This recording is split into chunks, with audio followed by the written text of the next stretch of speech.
live. Hey, welcome to Monday Mindset Motivation for Your Coaching Business. My name is Amanda Kaufman, and I am so excited that you're here. Okay, so I'm just like super proud of this. So I'm gonna tell you.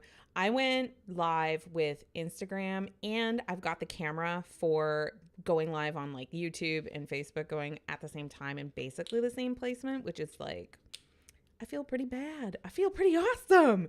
So if you're here, say hello, give me a little wave. Today, I'm going to be kind of sharing with you a brand new paper that I've been working on. And it's asking this really key question, which is what is the difference between being an ignored coach and a sought after one that is choosing their authenticity? So that's what we're talking about today. I'm just making sure everything went well on the Facebook as we're getting this thing going because I've not done this before. Okay, so I'm just going to type in events and I'm going to go faster, faster, faster. Okay, we appear to not be, are we live? We're not live with our friends on the Facebook, so I'm going to just go turn that on, make sure that that party is starting. Okay, perfect. And I'm going to go live now. Okay, perfect. So let's talk about it. From average to awesome, the mental game of CEO coaches that don't suck. Hey, Elena, I'm glad you're here on the Instagram. And if you're here live, you're eligible for a Q&A session on the Instagram. So just go ahead and there should be a request to join button that looks like a camera with a plus sign if you would like to get in line for the laser coaching a little later today. Okay. I'm really, really, really motivated by helping people to move past entrepreneurial overwhelm, move past feeling like they're constantly spending on their business, on their coaching, and feeling like they never have enough time. So, Mike Michalowicz calls this entrepreneurial poverty. And it's so common, when people feel like they're getting run down, they're not feeling the fulfillment and the thriving from their business that they could. Now, a lot of people tell me that, oh, it's mindset, mindset, mindset. And as a high performance coach, I'll tell you that mindset is for sure part of it, but it's just one part. I think mindset is amazing because it allows you to activate the things that are also necessary. So there's 3 things that are also necessary. You're going to need to activate your skill set. You're going to have to activate team set. So I call team set like, what's your network? What's your connections like? Do you have people that are really cheering you on at that next level? Or are you feeling like you are going alone and that you have to make mistakes alone? You have to recover alone. You're celebrating alone, which frankly kind of sucks, right? So I have a group on Facebook that is called Coaches Who Don't Suck. So I have to imagine that if you're watching this and you're hanging out with me, you're definitely a coach who doesn't suck. But let's talk about the 3 specific things that will help you to activate the mindset so you get the skill set and the team set, right? And like the knowledge set, right? Because sometimes it's not what you do, sometimes it's what you know not to do. Isn't that true? Let me know if that's resonant, if that helps you. And by the way, if you want a copy of this, I just released it in my experts network. I even put pictures in it, you guys. And it talks about the CEO coach journey, going from an average coach to an exceptional coach. You can DM me the word awesome because you're awesome, and I will send you a copy of this. So, okay, let's keep the party going. The CEO coach mindset, right? It's really like there's 3 things that I hear a lot as a business coach and strategist. You did awesome, Elena. I'm so glad. So there's 3 major mindsets that we're going to work on today. And the first one is I don't know. I don't know. So that is definitely a mindset that stopped me for a really, really long time in building my business, 8 years actually from getting started building my business. And I basically said, I don't know how to do that. I don't know how to run a business. I don't know how to replace my corporate income. I don't know how to be on camera. I don't know how to do lives. I don't know how to do social media. I don't know how to talk to people in a high quality way. I don't know. So that tendency to just start with I don't know, supernatural tendency, but it's not what people who succeed say. They say, watch me learn. Watch me learn. So I have not been as active on Instagram, for example, as a social media channel over the last several years. But I decided this year, I was like, I want to know how. And so if you can activate the curiosity drive, the drive to figure it out, and it's not just sitting by the sidelines and watching how other people do it. That is probably one of the worst habits we have is, staying at the level of social media. I enrolled in a program. When I wanted to know how, I enrolled in a program with a coach that I trusted to figure out how, right? Like, watch me learn.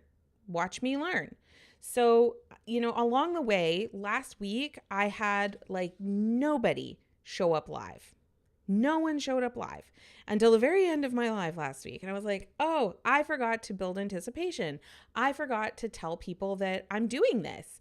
And so this week I made that adjustment. And this week so far I've got, 1, 2, 3, we've got 4 people live across the different channels. So is that huge and amazing?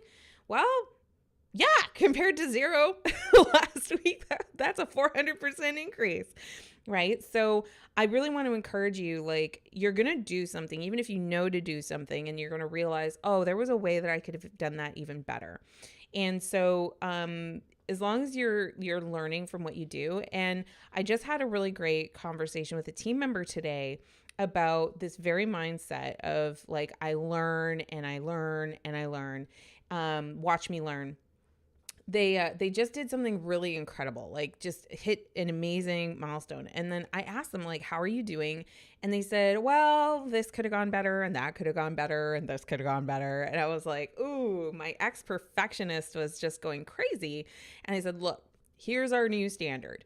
When I ask you how it's going, you start with the wins, right? And it goes celebration, flagellation, integration. So little tongue in cheek, you should never flagellate yourself, but seriously, celebrate what went right. Maybe it was you had a really awesome intention. Maybe it was that you were really organized when you went into it. How did you bring excellence to that thing that you were doing? Then what were the opportunities? Where could you have been more prepared? Where could you have used something that you know from somewhere else to make it even better than it was, right? So I think being in the inspiration of failure can be a really powerful thing. And then here's the really important third part that is the difference and the distinction between the high performers and the medium performers. The high performers integrate.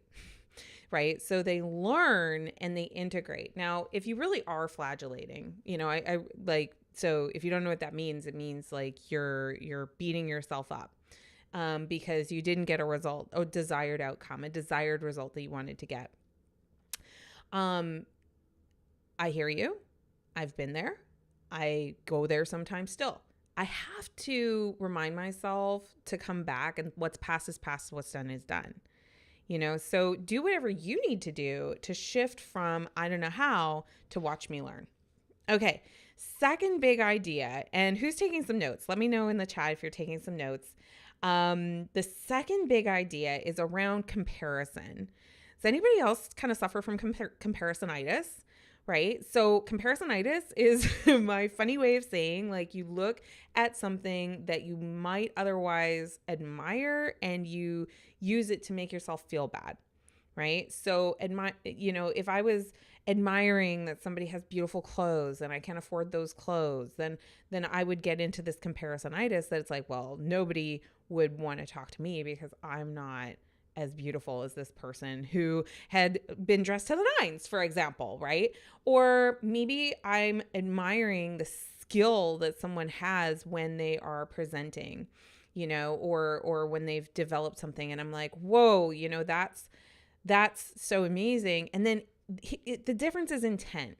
I actually don't really love comparison is the thief of joy, because to be very honest with you, I really wouldn't be here if I hadn't done a lot of comparison. But what's your energy and your intention around the comparison? Are you using the comparison to beat yourself up and make yourself smaller and be lesser than?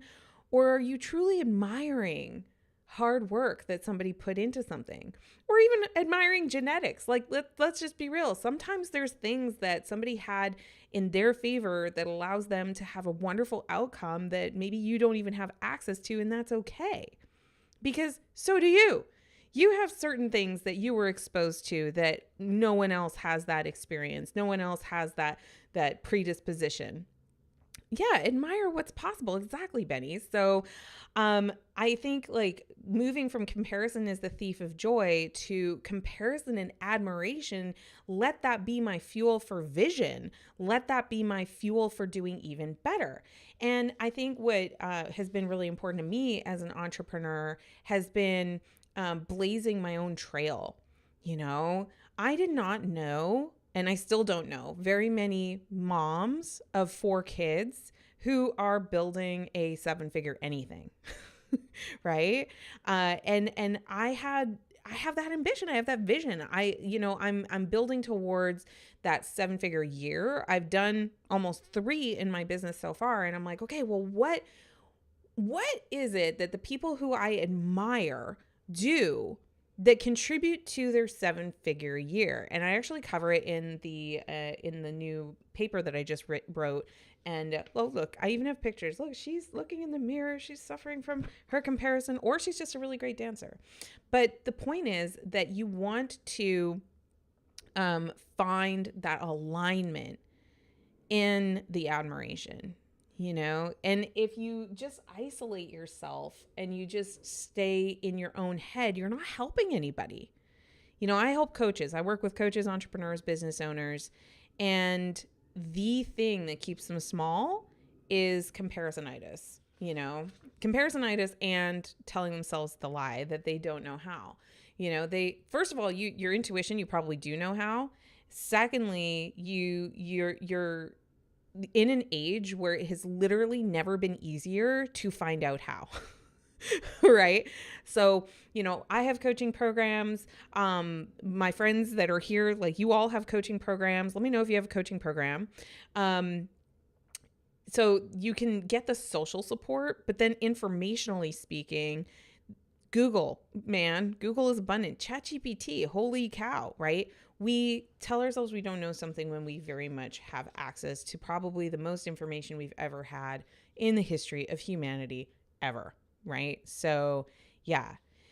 So the mindset number 3 that really holds a lot of coaches back that we can kind of reverse and reactivate is around resourcefulness. So this one is really kind of an interesting one. I've been following Alex Hormozi forever. Let me know if you happen to also be a Hormozi fan. I love Layla. I love Alex, and I loved Alex because I'm like, there's this dude showing up with messy hair. Hi. And he's doing his thing and he's really, really successful. And like, again, I admire that. I think that that's really, really amazing. His wife is stunning and she is brilliant and she's a hardcore and I love her too. But anyway, one of the things that he talks about, posts about really often is when you want to be a really compassionate person, then God, source, whatever you believe in, is going to bring you things that test your compassion. If you want to be really strong, you have to go to the gym and lift heavy weights, right? If you want to be wealthy, then you need to join the ranks of the wealthy, so one of the mindset things that can really get in the way is the tendency to, I'm gonna like jump off the Wi-Fi because it's like chop. I'm learning, y'all. Thank you for your patience. Okay.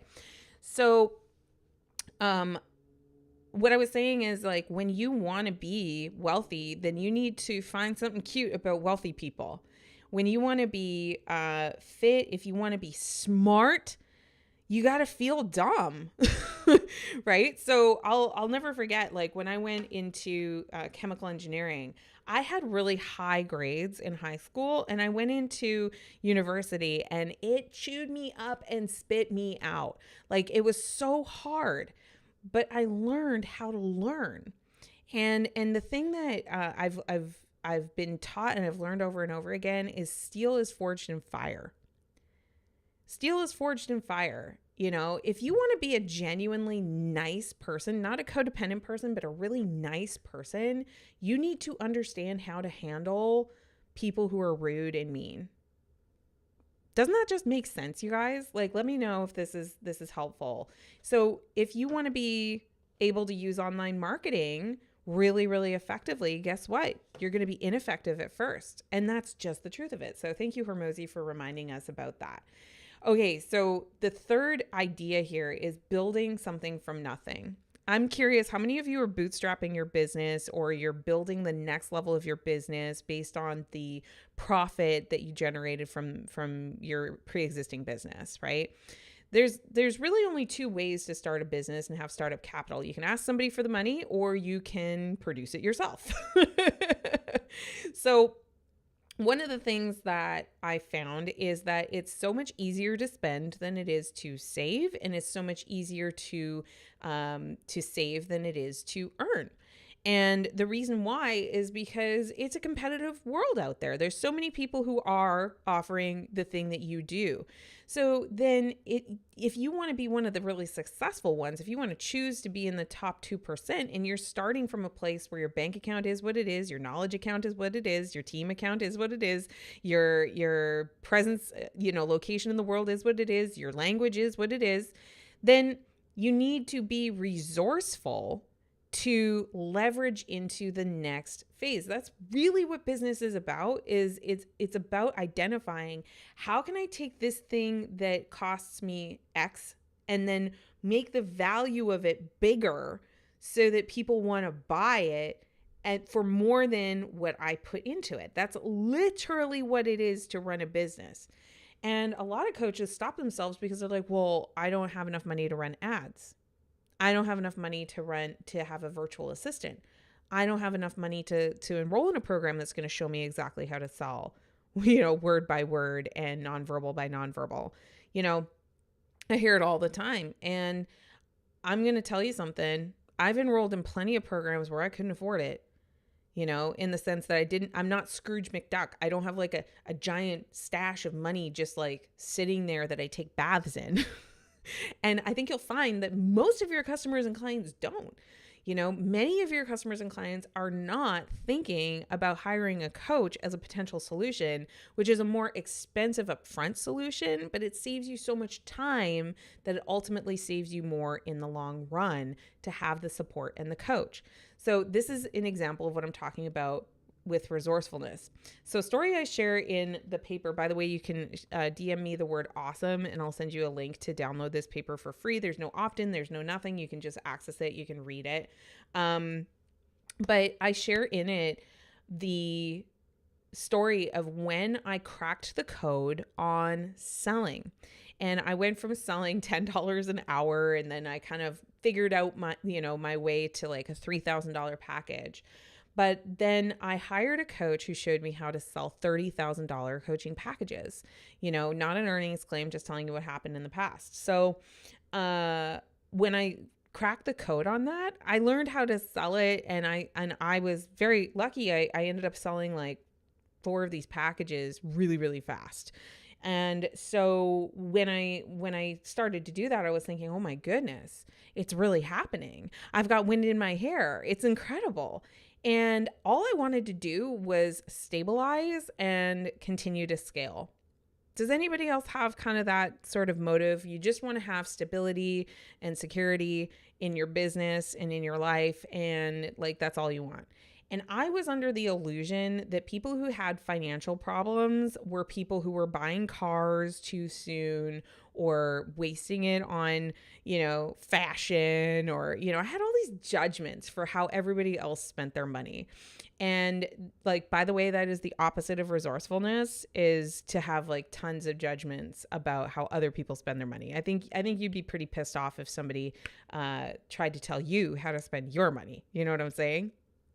So all that to say, I thought I made it because I learned how to sell, 6 figures in a matter of a couple of months. And that was incredible. That was such a rush. It was so cool.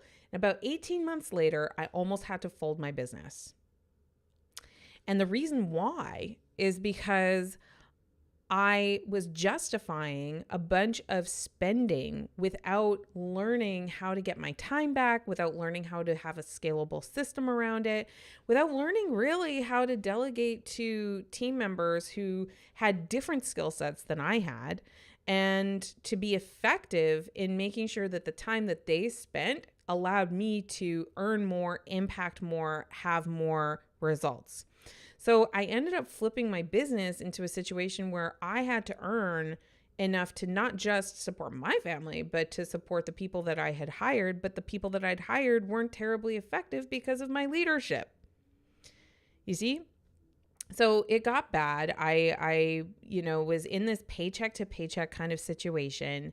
And I felt, again, so guilty, really guilty about having spent the money, having, all these obligations, feeling like I was never going to get out from under it, and feeling all this pressure to like sell and be on all the time. And, it was a really, really tough time. And I tried talking to my coaches about it, but it turned out, had kind of similar issues going on. And what I later realized was, oh my gosh, most entrepreneurs feel like they never have enough time and they never have enough money, right? Like that's super common, but most entrepreneurs, not just coaches, most entrepreneurs think they can just make it up with more revenue. And the thing is, if you're building your revenue in a really, really helter-skelter kind of a way, or you don't have consistency, you're going to find that people are, that basically the check won't arrive when you want it to. A better practice, and I learned this because I basically stripped back to the point where I could only really afford books. And so I went to a book that a friend had recommended, and it was Profit First by Mike Michalowicz. And here's the thing. I had to celebrate what I had done so far. So celebrate, flagellate, and then integrate. I celebrated that I was earning. I was earning in the thing that I really, really, really loved. But I wasn't profitable. And in fact, I didn't really know where I really was financially. So the integration is where resourcefulness comes in. It's this idea that it's one thing to know something. And I like to say, if you really knew, then you would really do, right? If you really knew, then you would really do. So sometimes we have information and we're like, okay, I know the framework. I have the spreadsheet, but are you filling it out? Are you carving the time to make sure that you are doing those steps? And, I got to tell you something, that within 12 months of implementing a relatively simple system, we not only got to profitable, we were debt free. And, I think the lesson is, it's not really what you have or what you don't have that's holding you back in your business. It's how well you use it. It's an efficiency question. And I really struggled with that because I always wanted A+. I always wanted to be perfect. I always wanted to show up shiny, and to have struggled that much with what I felt like was just arithmetic, I felt stupid. I felt alone. I felt like I was the only one struggling with this. And it turns out that a lot of people do. So when I teach coaching now and I coach coaches in building their business, the first thing we work on is actually your offer, because the easier your offer is to sell, the better. The next thing I help you with is the revenue generation part, because it's really hard to get profitable if you're never ever making money, or you never tell anybody what you do, or you never have a high quality conversation with somebody about how you can really help and position yourself well. So I love helping people with solving that. And then we start doing marketing, because marketing is kind of like adding jet fuel to the whole system. Frankly, I had the world's shittiest marketing. Well, can I say that on all these platforms? I don't know. I had the worst marketing for the first 18 months of this business. And really, arguably, my marketing is still kind of trash. But the difference between you and a multi 6-figure year is not your marketing. A lot of people think it is. It's really your sales process and your capacity to support the people in your network and your capacity to communicate what you do on a one-to-one level. That's selling, right? That's selling. A lot of people are marketing like crazy and they're not getting any results because they have no sales process. And even if they have a sales process, a lot of people are failing in their sales process because their offer is trash, right? So that's why building in a sequence makes a lot of sense. And that's also why I think mentorship really helps a lot. Again, if you want like a copy of the guide to read it on your own, that, by the way, is one of my most proud moments. I'm trying to like line it up so everybody can see it. Proud moments of my business ever. That's me on a cruise ship with my 80-year-old grandmother, and I had no access to the internet whatsoever for over 2 weeks. And in that vacation, it was just so transformative to be an online coach who could make sales, help my clients grow, and do all of that without physically actually being in the business or even accessible online. And if that's something that you're super, super stoked about, definitely send me a message. I have a coaching program called the Experts Network that is open year round. But right now, this week, I just opened the doors on Alchemy Mastermind, which is the higher level after Experts Network. If you're interested in either, just shout out Alchemy or Experts to me on the DMs, and I'm super happy to support. Now, I haven't seen any join requests here. I would love to support you if you've got any questions. I've got a few more minutes to be able to do that. And I've made the call, and I'm going to make that last for about 10 more seconds. And if I see no more questions or anything, we'll wrap it up for today. But I really want to thank you so much for being here. And again, just shout me the word awesome to get a copy of this full white paper. It's about 28 pages long, but it's like big font. So with pictures, so you'll be able to get through it in less than 10 minutes. But it's really about being average, taking things from being average, looking left and right, and being in the struggle bus, getting off the struggle bus and choosing to drive forward, lead forward. The mental game of CEO coaches that don't suck. That's what this is all about. So I hope that you had a really great time today. Thank you for joining me. I'll be back next week at 9 a.m. Central on all the channels. And for sure, Elena, I'll make sure to send this to you after I hop off here. And again, I'm going to be doing some laser coaching. If anybody decides that they want to, all you got to do is hit the little camera when I'm live. But I'm only live for about half an hour. So it's 9 a.m. to 9:30. And I'm super happy to support you in your business, on your journey, in your confidence. And we will see you later. Bye-bye.